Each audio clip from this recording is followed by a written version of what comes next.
I wish Simran पण सोबत असती आपल्या तर किती बरं झालं असतं ना. विशाल म्हणाला.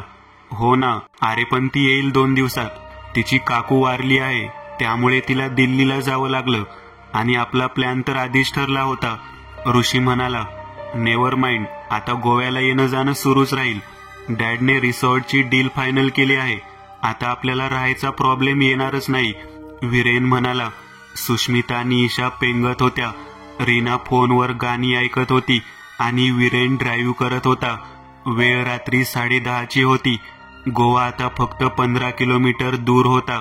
विशाल, ऋषी, वीरेन, सुष्मिता, ईशा आणि रीना नुकत्याच त्यांच्या परीक्षा संपल्या होत्या. सगळे एकाच कॉलेजातून MBA करत होते.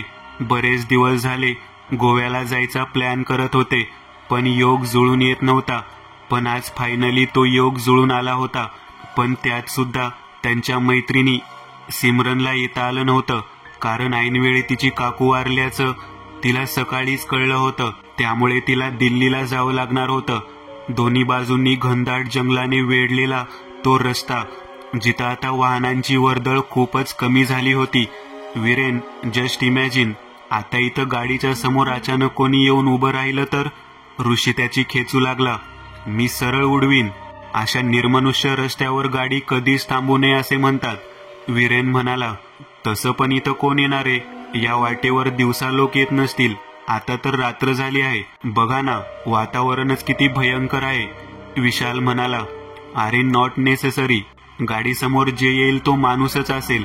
एखादं भूत पिशाच किंवा तत्सम काही असू शकतं. तसं पण तुम्ही नोटीस केलं की नाही ते मला माहिती नाही, पण आज अमावस्या होती. आई मला सकाळपासूनच म्हणत होती की आज तुम्ही प्रवास करू नका. तिचा उजवा डोळा सारखा लवत होता. ऋषी म्हणाला. चूक, सगळी अंधश्रद्धा आहे, दुसरं काही नाही. आपण इतका वेळ प्रवास करतोय, काही घडले का आपल्या बाबतीत अशुभ? वीरेन म्हणाला. अरे हे बघा, सिमरनचा मेसेज आलाय. ती फ्लाईटमध्ये आहे. मुंबई टू दिल्लीची डायरेक्ट फ्लाईट तिला मिळू शकली नाही. तिला संध्याकाळची एक फ्लाईट मिळाली आहे, पण ती सुद्धा मुंबई गोवा दिल्ली अशी आहे. ती जस्ट फ्लाईटमध्ये बसली आहे. असं नाही तर तसं ती गोव्याला आलीच. याला म्हणतात विल पॉवर. रीना म्हणाली. वा, असो, तिला आता जाणं गरजेचं होतं. विशाल म्हणाला. हो, ते ठीक आहे, पण समोर हे काय आहे? ऋषी म्हणाला. आणि त्याने सगळ्यांचंच लक्ष रस्त्यावर वेधलं. वीरेन जरासा सावध झाला. अचानक आकाशात वीज चमकली. ढग गडगडल्याचा तो आवाज अचानक ऐकू आला. दूरवर रस्त्याच्या अगदी मध्यभागी कोणीतरी उभं होतं आणि रस्त्याच्या बाजूला एक गाडी उभी दिसत होती. वीरेनने वेग जरा कमी केला. हळूहळू त्या व्यक्ती आणि यांच्या गाडीमधलं अंतर कमी कमी होत जात होतं. हा कोण आणि असा रस्त्याच्या मध्ये काय येऊन उभा आहे? विशाल म्हणाला. तो माणूस रस्त्याच्या मध्ये येऊन गाडी थांबवण्याचा हाताने इशारा करत होता. आता तो माणूस जवळपास हेडलाईटच्या प्रकाशाच्या कक्षेत आला होता. लाईट तो आता पूर्णपणे दिसत होता. अंगावर एक काळा लेदर जॅकेट, त्याच्या हात एक काळा शर्ट, काळी फॉर्मल पॅन्ट, डोक्यावर एक त्याच जॅकेटला असलेली हुडी घातलेली, चेहऱ्याला मास्क लावलेला, डोळ्याला एक जाड भिंगाचा चष्मा. त्याच्या हाताचे पंजे, मान आणि गाल सोडले तर सगळं काही कव्हर केलेलं होतं. त्याची उंची 6 फूटपेक्षा जास्त होती, पण शरीर यष्टी अतिशय सडपातळ होती. जरासा कमरेत वाकलेलाही होता. गळ्याची सुरकुतलेली त्वचा बघून तो वयस्कर असावा असं दिसत होतं. त्याच्या त्वचेचा कलर पाहून तो कोणीतरी फॉरेनर माणूस असावा असं दिसत होतं. तो माणूस अगदी रस्त्याच्या मधोमध उभा असल्याने आणि रस्ता निमुळता असल्याने वीरेनला गाडी थांबवावीच लागली. सगळेच काही क्षणासाठी सावध झाले. रस्त्याच्या कडेला उभी असलेली ती गाडी बघून जरासं विचित्र वाटलं, कारण ती गाडी एक विंटेज गाडी होती. बीटल या गाडीचं 1958चं मॉडेल होतं. पांढऱ्या रंगाची बीटल गाडी व्यवस्थित चकाचक दिसत होती, जणू ती त्याने आजच वॉश केली असावी. गाडी थांबण्याचे दिसताच तो माणूस वीरेन बसलेल्या त्या बाजूला आला. वीरेनने अर्धी काच खाली केली. थँक्यू सो मच, तुम्ही गाडी थांबवलीत. माझी गाडी खराब झाली आहे. मला गोवा एअरपोर्ट पर्यंत ड्रॉप करताल का प्लीज? मला तिथं पोहोचणं खूप गरजेचं आहे. तो माणूस अगदी अस्खलित मराठीमध्ये बोलत होता. त्याचं इतकं मृदपणे बोलणं ऐकून नकार देण्याचा विषय नव्हता. हो, व्हाय नॉट, वीरेन म्हणाला. त्याच्या हालचाली आणि त्याचे इतकं मृदू बोलणं बघून आता सगळ्यांचा जीव भांड्यात पडला. क्षणभरापूर्वी सगळ्यांना भीती वाटत होती, पण आता परत एकदा सगळे निर्धास्त झाले. सर, काय झाले गाडीला? विशालने विचारलं.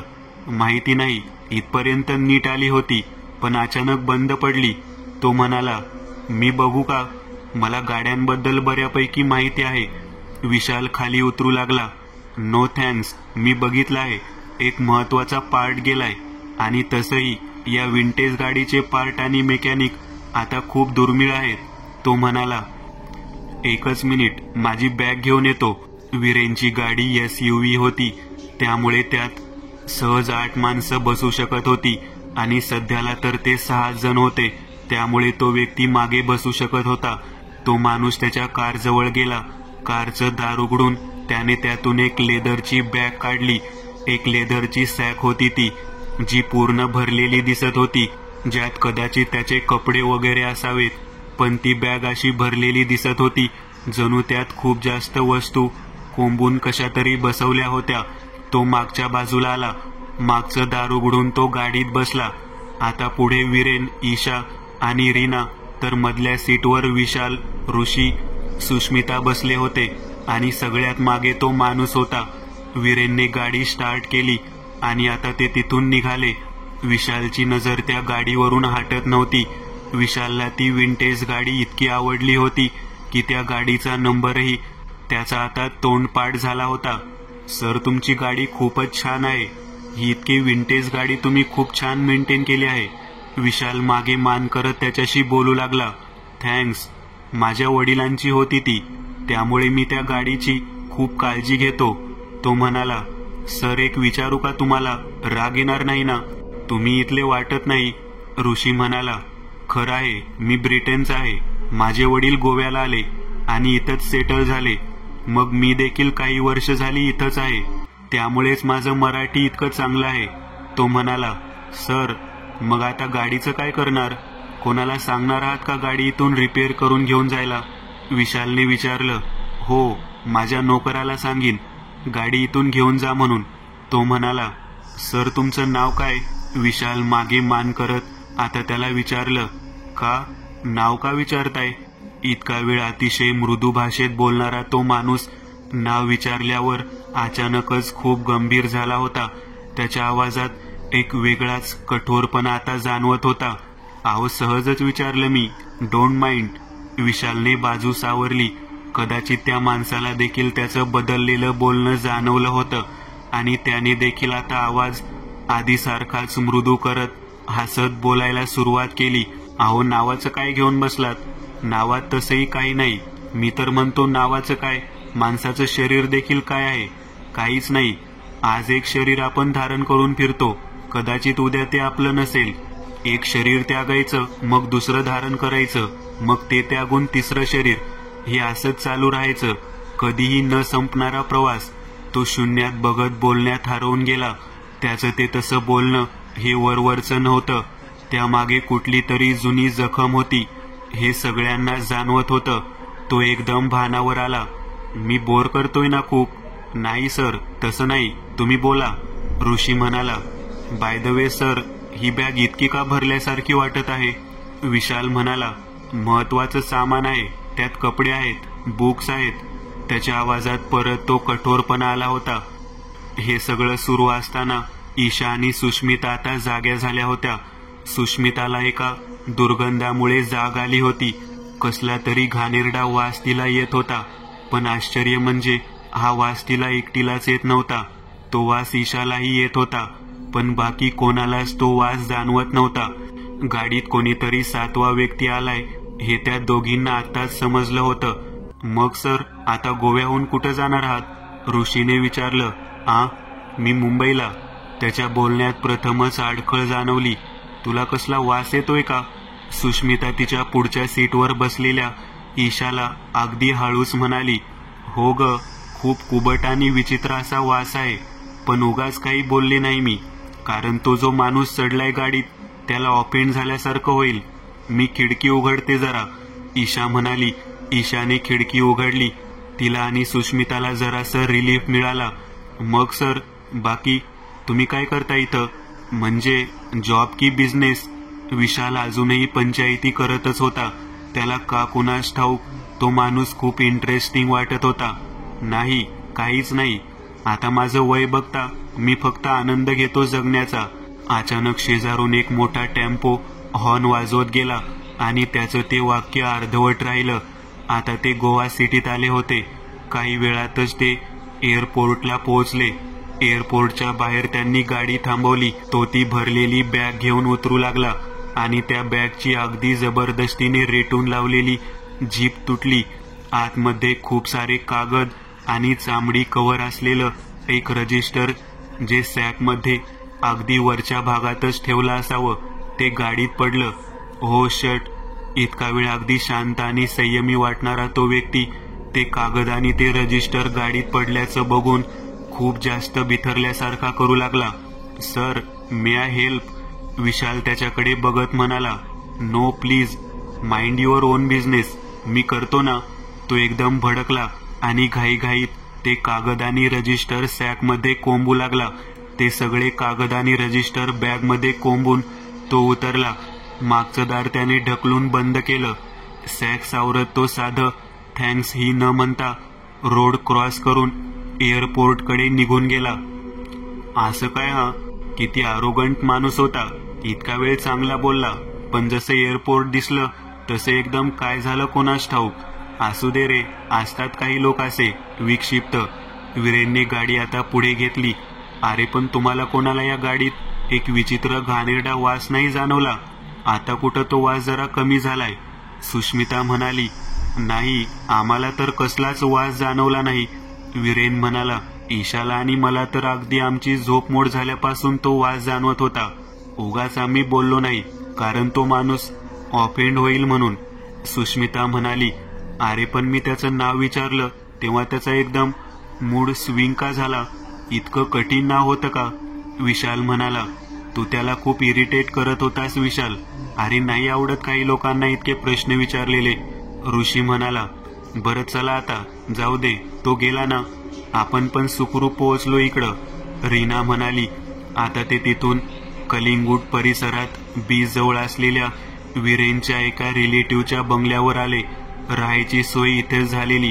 पुढचे 5-6 दिवस एन्जॉय करणं हे एवढंच सगळ्यांचं लक्ष होतं. गाडी गेटच्या समोर थांबली. सगळे गाडीतून उतरले. बंगल्याच्या केअरटेकरने त्यांची राहायची व्यवस्था केली आणि मग तो जेवणाची सोय करायला निघून गेला. मुलींना वेगळी खोली होती आणि मुलांना वेगळी खोली होती.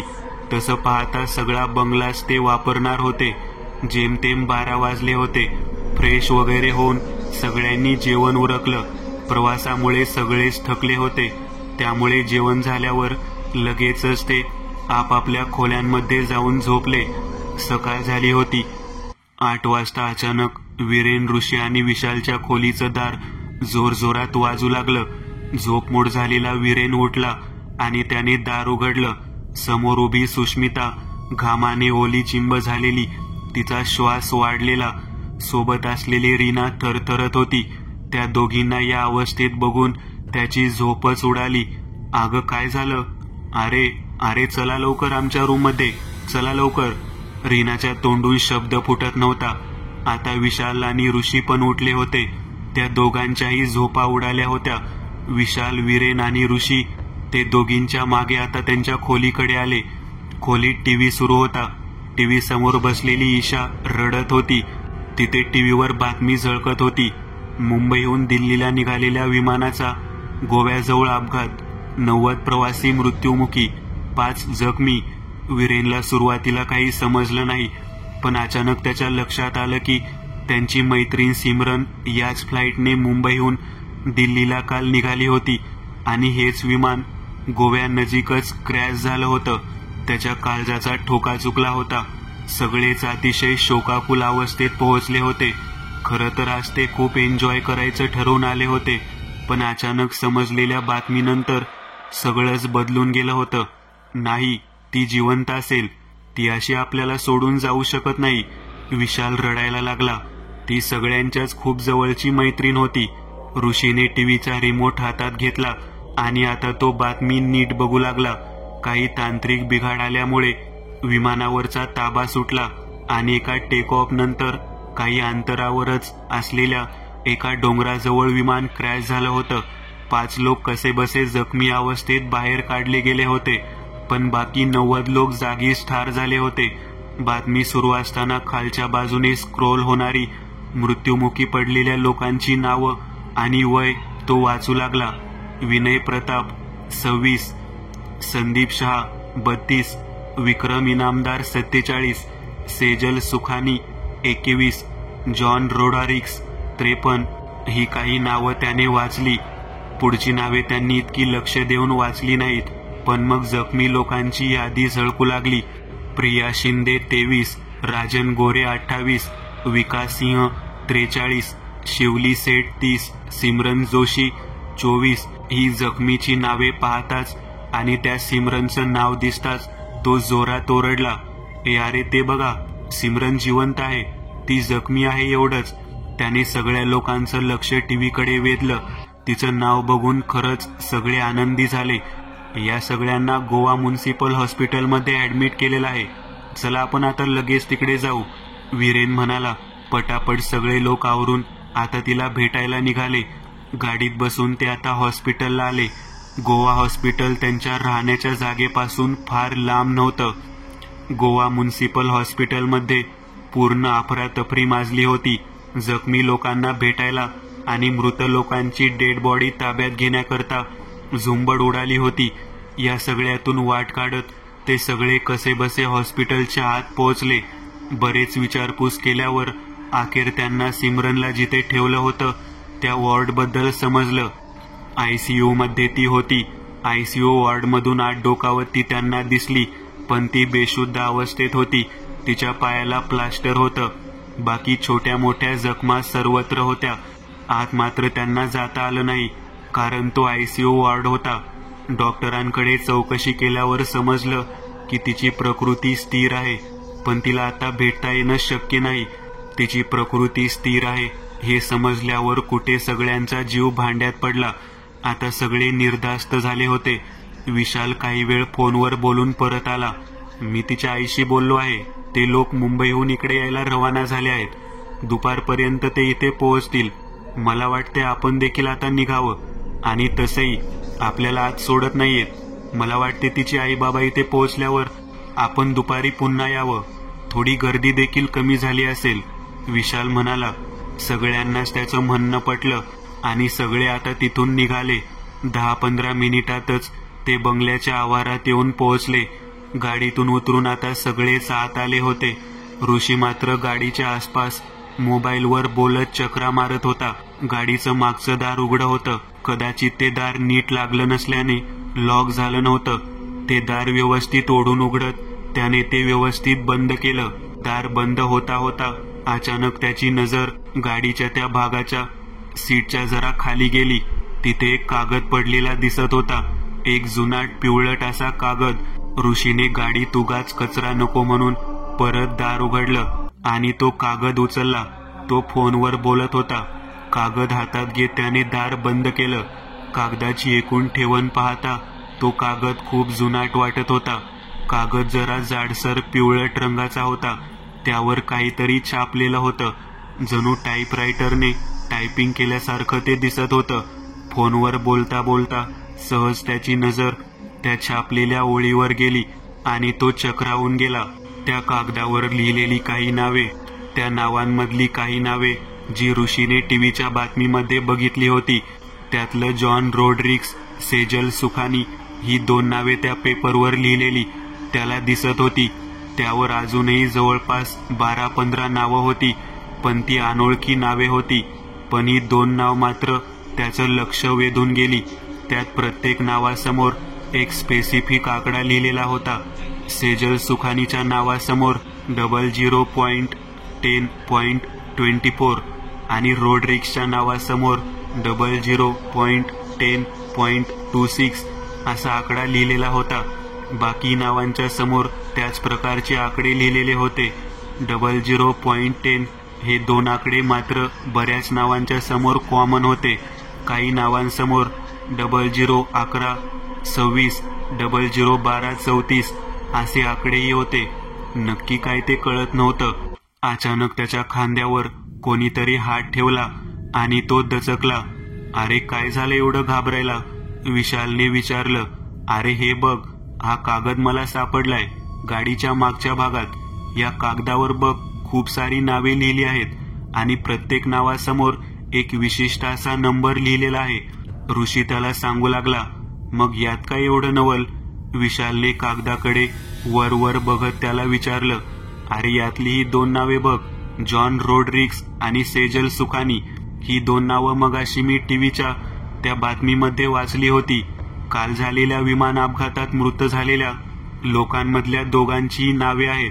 आणि काल जो माणूस आपल्या गाडीत बसला होता, ज्याला आपण एअरपोर्ट पर्यंत लिफ्ट दिली होती, त्याच्या बॅगेतून काही कागद खाली पडले होते जेव्हा तो गाडीतून उतरत होता. मला 100% खात्री आहे की हा कागद त्याच्याच बॅगेतून पडला होता. आणि योगायोग म्हणजे तो माणूस सुद्धा एअरपोर्टच्याच दिशेला गेला होता. गाडीत बसल्यावर त्याने आपल्याला सांगितलं होतं की त्याला देखील फ्लाईट पकडायची आहे, पण फ्लाईट कोणती हे विचारल्यावर त्याने नीट उत्तर दिलं नव्हतं. ऋषी म्हणाला. ओ माय गॉड, म्हणजे काल घडलेल्या विमान अपघातात त्या माणसाचा काही हात आहे असं तुला म्हणायचं आहे का? विशाल पण आता चक्रावून गेला होता. हे इतकं साधं सरळ नाही, हे खूपच जटिल आणि त्याहीपेक्षा विचित्र प्रकरण दिसतंय मला तर. ऋषी म्हणाला. हा कागद बघ, या कागदाची क्वालिटी बघ. आता असे कागद कुठे बघायला मिळतात का? हलकासा पिवळसर आणि जाडसर कागद. मला आठवतंय, माझ्या आजीला वाचनाची आवड होती. त्यासाठी तिने एक लायब्ररी देखील जॉईन केली होती. मी तेव्हा माझी मोठी बहीण आणि मी तिची लायब्ररीतून पुस्तक एक्सचेंज करून आणायचं. मी खूप लहान होतो, पण मला आठवते की त्या काळात छापली जाणारी ती पुस्तक अगदी याच प्रकारचा कागद तिथे वापरलेला असायचा. माझ्या आजीला रहस्य कथांची आवड होती. तिने त्या काळात काही पुस्तकं विकतही घेतली होती. त्यातली काही पुस्तकं अजूनही आमच्या घरात आहेत. ती पुस्तक जर तू पाहिलीस तर त्यावरची प्रकाशन तारीख तुला 1988 ते 92च्या काळातली दिसेल. त्या काळातली प्रकाशन प्रणाली इतकी प्रगत नव्हती जितकी आज आहे. त्या काळात पुस्तक छापण्यासाठी वापरलेला कागद जरासा जाडसर आणि पिवळसर असायचा. हा कागद अगदी तसाच मला वाटतोय, पण हे नंबर का लिहिलेत प्रत्येक नावासमोर? हे नंबर म्हणजे खरं तर एक ठराविक वेळ आहे असं वाटतंय, जसं की 00:10:24 म्हणजे रात्री 12:10 आणि 24 सेकंद असा या नंबरचा अर्थ आहे असं मला वाटतंय. ऋषीने लगेचच इंटरनेटवरती काल घडलेल्या अपघाताबद्दलची माहिती काढायला सुरुवात केली. एअरक्राफ्टचा ब्लॅक बॉक्स तर सापडला होता आणि त्या ब्लॅक बॉक्सनुसार विमान डोंगराच्या कडेला धडकलं. विमान डोंगराच्या कड्याला धडकलं. ती वेळ जवळपास 12:05 होती असे इंटरनेटवर लिहिलेलं दिसत होतं. म्हणजे याचा नक्की अर्थ काय? हा माणूस आपल्या गाडीत बसला होता तेव्हा जवळजवळ 10:30 वाजले होते. म्हणजे त्याच्याकडे या अपघाताबद्दलची माहिती आधीपासून उपलब्ध होती. विशाल म्हणाला. फक्त या अपघाताची माहितीच नाही तर त्या विमानात प्रवास करणाऱ्या प्रत्येक माणसाचा मृत्यू किती वाजता होणार हे देखील त्याला आधीपासूनच माहिती होतं. कारण हा कागद त्याच्या बॅगमध्ये आधीपासूनच होता आणि गाडीत बसल्यानंतर तर तो हे काही छापू शकत नाही. ऋषीचे हे वाक्य ऐकून विशाल आता जरा घाबरलाच. ही गोष्ट बाकीच्यांना सांगायला हवी यार. विशाल म्हणाला. आता काही सांगू नकोस, ही योग्य वेळ नाही. आताच सिमरनच्या अपघाताच्या बातमीने सगळे जरासे डिप्रेशन मध्ये आहेत. आपण ही बाब त्यांना सांगू, पण आता नाही. संध्याकाळपर्यंत थोडे नॉर्मल होऊ देत सगळ्यांना. ऋषी म्हणाला.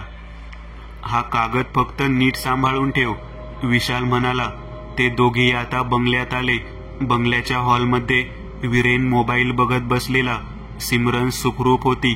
या गोष्टीमुळे आता जरा सगळ्यांचा मूड थोडा हलका झालेला, पण तरी देखील गोवा ट्रिपमध्ये एन्जॉय करण्याइतपत कोणाची मनस्थिती चांगली नव्हती. विशाल आणि ऋषीने या गोष्टीची वाच्यता कोणासमोरही केली नाही. दुपारी सगळे जेवण करून हॉलमध्ये गप्पा मारत बसले. गप्पा मारता मारता आता परत एकदा विषय काल लिफ्ट दिलेल्या त्या माणसावर येऊन थांबला. शिट, किती विचित्र माणूस होता तो. तो जोपर्यंत त्या गाडीत होता तोपर्यंत तो दुर्गंध आम्हा दोघींना जाणवत होता. पण आश्चर्य आहे की तुम्हा इतर कोणालाच तसा दुर्गंध जाणवला नाही, ईशा म्हणाली. त्या माणसाचा विषय निघताच ऋषी आणि विशालने एकमेकांकडे बघितलं. आता बहुतेक हीच योग्य वेळ होती त्या माणसाबद्दल त्या दोघांना समजलेली गोष्ट इथे सांगायची. मला आणि ऋषीला तुम्हाला दोघांना काहीतरी सांगायचं आहे.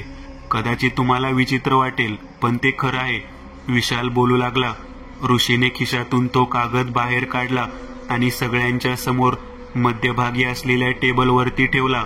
हा कागद त्या माणसाच्या बॅगमध्ये पडला होता. या कागदावर तुम्हाला खूप सारी नावं लिहिलेली दिसत आहेत. त्यातली 2 नावं, जॉन रोड्रिग्स आणि सेजल सुखानी, ही 2 नावं मगाशी मी त्या बातमीमध्ये बघितली होती. काल झालेल्या विमान अपघातात हे दोघेही मृत झालेत.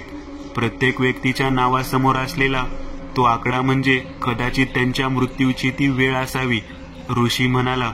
आणि सगळेच हादरून गेले. तो कागद आता प्रत्येकाने एक एक करत बघितला. कुणाच्याच त्या गोष्टीवर विश्वास बसत नव्हता. पण लगेचच ऋषीने टीव्ही सुरू केला. काल झालेले ते विमान अपघाताची बातमी अजूनही ब्रेकिंग न्यूज म्हणून झळकत होती. मृत्युमुखी पडलेल्या लोकांची नावं खाली स्क्रोलवर दिसत होती. 4 ते 5 मिनिट त्या स्क्रोलवर लक्ष ठेवल्यानंतर खरंच त्यांना सेजल सुखानी आणि रॉड्रिग्स ही नाव दिसली आणि सगळेच आता घाबरून गेले.